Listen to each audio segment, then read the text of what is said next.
Kikao cha bodi ya wakurugenzi cha Simba kwa pamoja kimekubaliana kuwabakisha nyota wake watatu kwa sharti la kuwatoa kwa mkopo katika msimu ujao.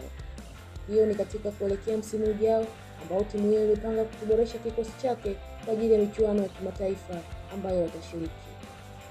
Simba imepanga kuachana na baadhi ya nyota wake akiwemo Mkongo Chris Mugalu, Pascal Wawa, Medie Kagere na Bernard Monson ambaye tayari ameondoka ndani ya kikosi hicho.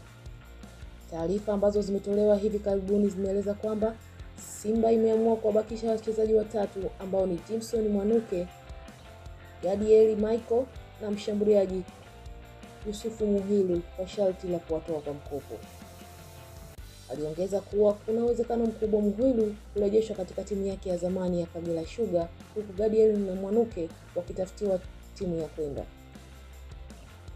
Akinukuliwa mtoa taarifa alieleza kuwa Gadiel, Muhilu na Mwanuke ni bado ni wachezaji wadogo ambao wanahitaji kupatiwa nafasi ya kucheza kwa lengo la kulinda vipaji vyao.